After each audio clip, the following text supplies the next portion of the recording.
साथियों नमस्कार।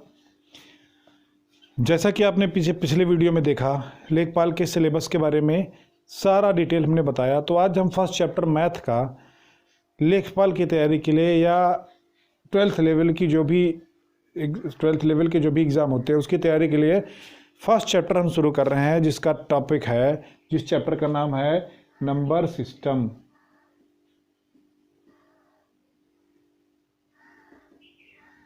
हिंदी में बोलते हैं संख्या पद्धति। क्या बोलते हैं? संख्या पद्धति, जिसमें पहला टॉपिक है हमारा, हम सारे नंबर के बारे में पढ़ेंगे। नंबर कौन कौन से होते हैं, प्राइम नंबर, अभाज्य, सम, विषम, ना, भिन्न, इस तरह के दशमलव, सारे नंबर्स के बारे में हम पढ़ेंगे। जिसमें पहला जो है हमारा है मूल अंक। आपको इस शब्द से ही पता चल रहा होगा, मूल का मतलब कि मेन वाले, मूल का मतलब कि मुख्य वाले। तो मुख्य अंक हमारे कितने हैं? 0, 1, 2, 3, 4, 5, 6, 7, 8 और 9, यही मूल अंक हैं। इन्हीं से जितने भी नंबर्स आप पढ़ रहे हैं, सारे नंबर्स, लाख में, करोड़ में, कुछ भी हो, सब इन्हीं नंबर से मिलकर बने हैं। ये बेसिक नंबर हैं आपके, 0 से लेके 9, और बाकी जितने नंबर हैं इनसे बने हुए हैं। मूल नंबर, मूल अंक यही हैं, मूल अंक यही हैं। इसके बाद जितने नंबर आते हैं उनको हम बोलेंगे व्युत्पन्न संख्या। क्या बोलेंगे? व्युत्पन्न संख्या। व्युत्पन्न संख्या क्या है? व्युत्पन्न संख्या जैसे कि आप ले लो 12, 1 ये भी मूल अंक है, 2 ये भी मूल अंक है। अब एक इनके इकाई के हिसाब, स्थान के हिसाब से, ये इसका होता है स्थानीय मान 2, इसका होता है स्थानीय मान 10। इनको दोनों को जोड़ेंगे तो क्या आ जाएगा? 12।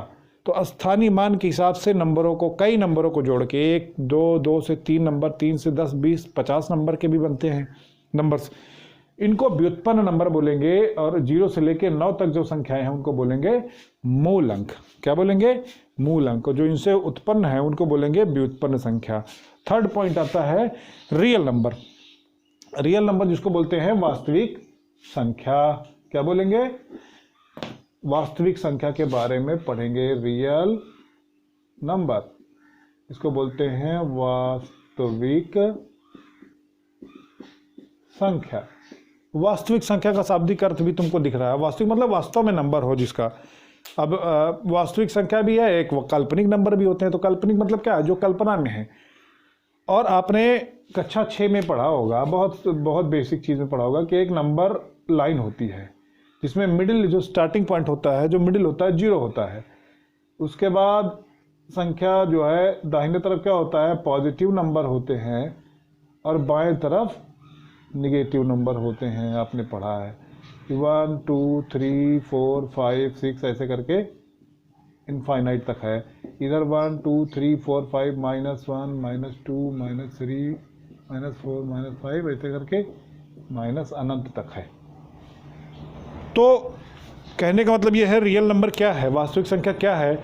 जिन संख्याओं को हम संख्या रेखा पर दिखा सकते हैं, दर्शा सकते हैं। जैसे कि 5 कहाँ है, हमने पढ़ा है 5 कहाँ है, तो हम ऐसे दिखाते हैं 5 हमारा जो है यहाँ पर है। तो 5 हम दर्शा सकते हैं कि नहीं दर्शा सकते? 5 हम दर्शा सकते हैं। -5 कहाँ है? कहेंगे -5 यहाँ है। जिन नंबरों को हम नंबर लाइन पे या संख्या रेखा पर दिखा सकते हैं उनको हम बोलते हैं वास्तविक नंबर। ठीक है। और उसका उल्टा इमेजिनरी नंबर, जिसको हम संख्या रेखा पर नहीं दिखा सकते, उसको हम बोलेंगे इमेजिनरी नंबर। ठीक है। और कॉम्प्लेक्स नंबर क्या होता है? थर्ड आता है रियल नंबर, और दूसरा है इमेजिनरी नंबर, तीसरा है कॉम्प्लेक्स नंबर। इनके बारे में हम ज़्यादा नहीं पढ़ेंगे, क्योंकि इसकी ज़्यादा ज़रूरत हमको कंपटीशन में पड़ती नहीं है। हमको रियल नंबर के बारे में ज़्यादा चीज़ें, इसको पढ़ रहे हैं सही से, इसके बारे में हमको जो है एग्ज़ाम में भी आएगा। इसके बारे में दोनों को कभी ज़िंदगी हमको ज़्यादातर कभी पूछा नहीं जाता। कॉम्प्लेक्स नंबर जो है वो रियल प्लस इमेजिनरी दोनों का मिक्स है। दोनों नंबर को मिक्स कर देंगे, वो कॉम्प्लेक्स मतलब मिश्रित संख्या आती है। कॉम्प्लेक्स नंबर मतलब मिश्रित संख्या। अब अगला आता है परिमेय संख्या। इसको जल्दी से पढ़ लेते हैं क्योंकि देखो बेसिक जो है, बस ये थोड़ा सा जानकारी आउट मैप आपका तैयार हो जाए, उसके बाद न्यूमेरिकल्स पे चलेंगे तो अच्छे से पढ़ा जाएगा। न्यूमेरिकल्स पे चलेंगे तो ठीक है। अब आता है परिमेय संख्या। ये इंट्रो चल रहा है आपका, समझ लीजिए। परिमेय संख्या, परिमेय संख्या मतलब ऐसी संख्या जिसको हम बटे के रूप में लिख सकते हैं, अर्थात कह सकते हैं वह संख्या जिसको हम p/q के रूप में लिख सकते हैं। ऐसी संख्या जिसको हम p/q के रूप में लिख सकते हैं, लेकिन q कभी 0 ना हो। कहने का मतलब है कोई भी संख्या 2/3 है, ये परिमेय संख्या है, लेकिन 2/0 नहीं हो सकता, क्योंकि नीचे की संख्या कभी 0 नहीं हो सकती है। 0 अगर है तो समझ जाओ लिख सकते हैं, लिख भी नहीं, पहली बात उसका अस्तित्व ही नहीं है ऐसे नंबर का। लिखेंगे तो वो परिमेय संख्या फिर नहीं होगी। अपरिमेय संख्या क्या है? p/q के रूप में जिसको लिख सकते हैं वो परिमेय संख्या है। जैसे 2/3 है, 4/7 है, 9/1 है, 2 है, ये सारे परिमेय संख्या है। ठीक है। 5 अच्छा ये बताओ 5 क्या है? 5 भी परिमेय संख्या है, क्योंकि 5 का 5/1 भी तो कह सकते हैं, ये परिमेय संख्या है। ठीक है, परिमेय संख्या। अब आता है अपरिमेय संख्या। अपरिमेय संख्या यानी कि जिसको हम p/q के रूप में नहीं लिख सकते, मतलब उसका फिक्स कोई अंक जो है नहीं है। जैसे √3 है, ये अपरिमेय है। क्या है ये? अपरिमेय संख्या है। अपरिमेय संख्या q ये हो गया, पाई हो गया, ठीक है, ε0 हो गया। इनका सबका क्या है? कोई नंबर फिक्स नंबर जो नहीं है, एक औसतन में नंबर दिया है। ग्रेविटेशनल का जो है कांस्टेंट होते हैं, उनका भी ये अपरिमेय संख्या में आता है। परिमेय संख्या में क्या आता है? जिसको हम p/q के रूप में लिख सकते हैं, जहां पर q can not be equal to 0। q कभी 0 नहीं हो सकता। अगर हो गया तो फिर परिमेय संख्या वो नहीं है, या उस संख्या का कोई अस्तित्व नहीं है। और परिमेय संख्या। अच्छा ये बताओ, एक चीज़ और है हमारे परिमेय 22/7 आपने पढ़ा होगा और पाई पढ़ा होगा, और दोनों को हम लगभग कहते हैं कि दोनों एक ही चीज़ तो है। 22/7 पाई का मान है, 22/7 क्या है? पाई का मान है। तो पाई और 22/7 क्या दिक्कत है? अब देखो यहाँ पे 22/7 लिखेंगे तो हम बोलेंगे ये परिमेय संख्या है। क्या बोलेंगे? ये परिमेय संख्या है। और पाई लिख देंगे तो हम बोलेंगे नहीं, ये परिमेय संख्या नहीं है। तो 22/7 जो है परिमेय संख्या में है, और पाई जो है अपरिमेय संख्या। याद रखना, 22/7 परिमेय में आता है और पाई जो है अपरिमेय संख्या में आता है, पूर्णांक। अब इसके बाद आएगा, थोड़ा थोड़ा ऐसे ही बेसिक जानकारी ले लीजिए, और जो फिर काम की चीज़ें जो है उसको हम न्यूमेरिकल वाइज पढ़ेंगे, जितने लगभग आते हैं। पूर्णांक,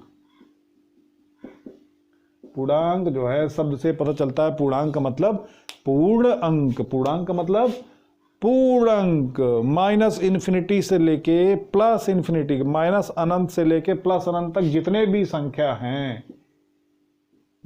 संख्या हैं, वो सब हमारे किस में आते हैं? पूर्णांक संख्या में आते हैं। किस में आते हैं? पूर्णांक संख्या में आते हैं।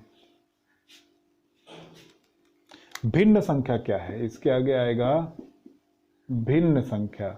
भिन्न संख्या जिसको पूर्णांक के अलावा जो संख्याएं हैं वो भिन्न संख्याएं हैं। जैसे 13/7 है, ये सब भिन्न संख्याएं हैं, दशमलव में इसके मान आ जाते हैं। ठीक है।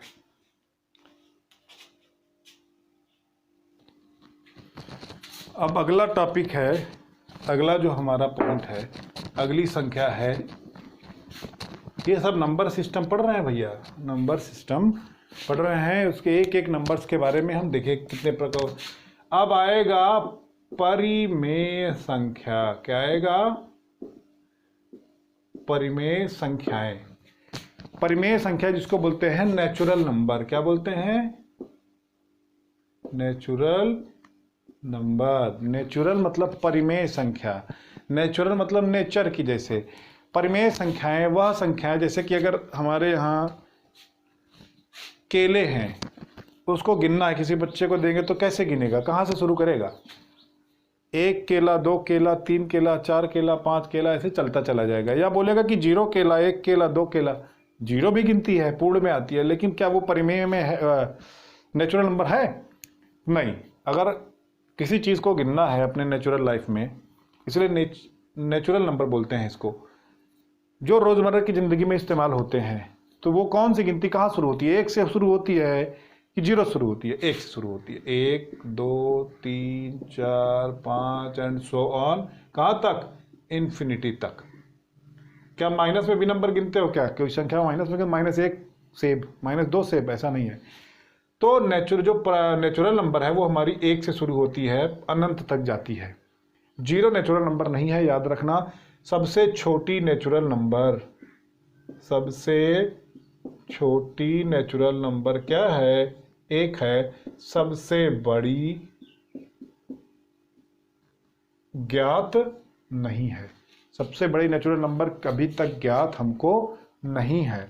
अगर ये बताया जाए, क्वेश्चन में आते हैं कभी कभी, इसी में से पूछा जाए, इसे पूछेगा फर्स्ट 50, 1 से 50 तक कितने परिमेय संख्याएं हैं, नेचुरल नंबर हैं, हमको बताइए। इनका औसत बताइए, ऐसे कुछ पूछेगा, उसको छोड़ दो, अभी क्वेश्चन में हम पढ़ेंगे। अब इसको हम एक नाम से और जानते हैं, इसको बोलते हैं हिंदू अरबी संख्या के नाम से भी जानते हैं। इसको हिंदू अरबी संख्या के नाम से भी जाना जाता है। इसको हिंदू अरबी संख्या के नाम से भी हम जानते हैं। इसको हिंदू अरबी नेचुरल नंबर को, प्राकृतिक संख्या को हम हिंदू अरबी संख्या के रूप में भी जानते हैं। अगला नंबर है हमारा होल नंबर।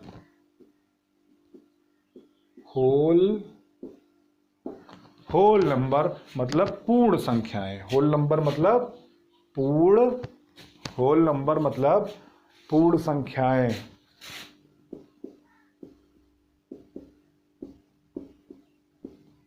बेटा बोर ना होना, अभी बस तुरंत खत्म हो रहा है, ठीक है? तुरंत खत्म हो रहा है। होल नंबर जो है, होल मतलब पूरे, होल मतलब क्या होता है? पूरे नंबर।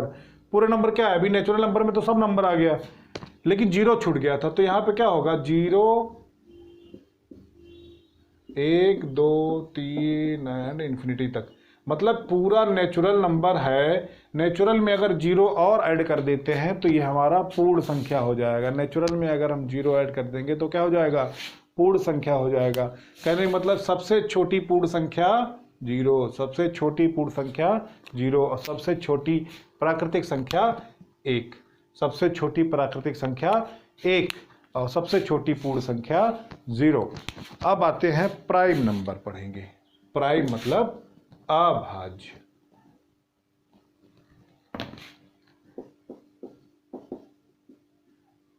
प्राइम नंबर पढ़ेंगे आज। प्राइम नंबर पढ़ेंगे। प्राइम इसको बोलते हैं अभाज्य। आपको शब्द से ही पता चल रहा होगा, अभाज्य मतलब जिसको विभाजित नहीं किया जा सकता, जिसको विभाजित, या ऐसी संख्या जो किसी संख्या से ना कटे सिवाय अपने और एक के।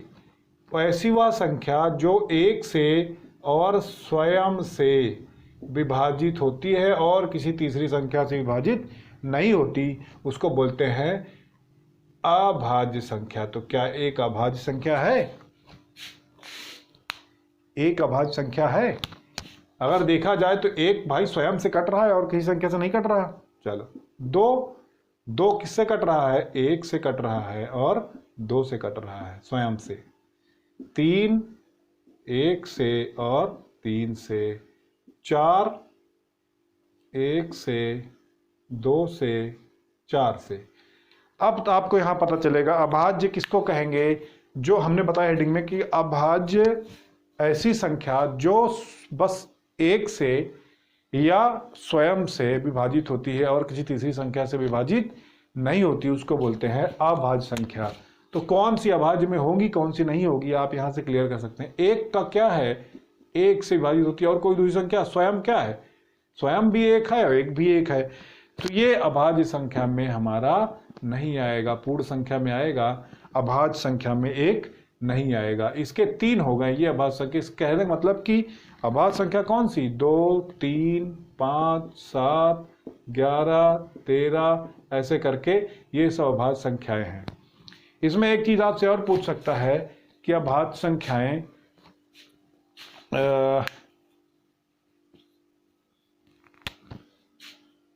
चलिए हाँ, एक चीज और पूछ सकता है कि सबसे छोटी सम अभाज्य संख्या बताइए। सबसे छोटी सम अभाज्य संख्या बताइए। सबसे छोटी सम अभाज्य संख्या क्या है, 2 है। सबसे छोटी विषम अभाज्य संख्या 3 है। विषम सम भी पढ़ेंगे, इसके आगे बस आपको पढ़ ही लेते हैं। चलिए, सम संख्या ऐसी संख्या जो 2 से विभाजित हो जाती है उसको हम बोलते हैं सम संख्या। जैसे 2, 4, 6, 8 ऐसे करके ये संख्याएं सम संख्याएं हैं। देखो 2, 4 2 से कट रहा है, 6 2 से कट रहा है, 8 2 से कट रहा है। ऐसी क्या है, ये सम संख्याएं हैं। विषम संख्याएं क्या हैं,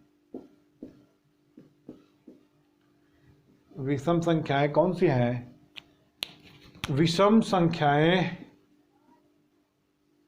3, 2, 3, 5, 7, 9 नहीं, ये 2, 3, 5, 7, 9 हाँ 11, 13 एटसेट्रा। ठीक है, 1, 3, 5, 7, 9 एक सॉरी 2 अभाज्य वाला लिख लिया हमने। 1, 3, 5, 7, 9, 11, 13, 15, 17, 19 एक एक छोड़ करके बीच में बस 2 ही तरह की संख्याएं हैं। 2 आएगा सम होगा, अगला विषम होगी, फिर सम होगा, फिर विषम होगी, फिर सम होगा, फिर विषम होगी। तो 2, 4, 6, 8, 10 सम संख्याओं को छोड़ के जो बाकी संख्याएं सब बचती हैं पूर्ण संख्याओं में सम और विषम का जोड़ है। सम संख्याएं निकाल दें तो जो बाकी बचेगा सारा विषम संख्या रहेगा। ठीक है, अब आगे देखते हैं।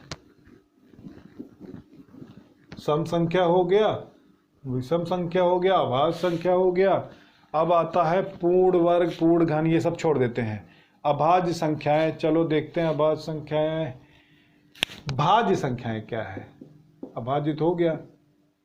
भाज्य संख्या क्या है, वह संख्या जो एक और स्वयं के अलावा किसी तीसरी संख्या से विभाजित हो सकती हैं, वो होती है भाज्य संख्या। जैसे कि बताओ, अभी हमने लिखा तो था, जैसे 15 है। ये देखने में क्या लगता है, अभाज्य, लेकिन है। 1 से विभाजित होता है, 5 से विभाजित होता है, 3 से विभाजित होता है, 15 से विभाजित होता है। इसके 4 भाजक हैं। किस 4 संख्याओं से ये विभाजित हो सकता है, इसको बोलेंगे भाज्य संख्या। कंपोजिट नंबर बोलते हैं इंग्लिश में, इसको क्या बोलेंगे, भाज्य संख्या। अब एक जो है ना वो भाज्य में आती है और ना ही अभाज्य में आती है, सहअभाज्य संख्या। सहअभाज्य संख्या इसके आगे आएगा, बचा लास्ट है, थोड़ा सा पढ़ लेते हैं उसके बाद खत्म करते हैं। सहअभाज्य, ये भी कोई जरूरी नहीं बहुत ज्यादा। सहअभाज्य संख्या, सहअभाज्य संख्या 2 संख्याओं का युग्म जिसका मासापा 1 हो।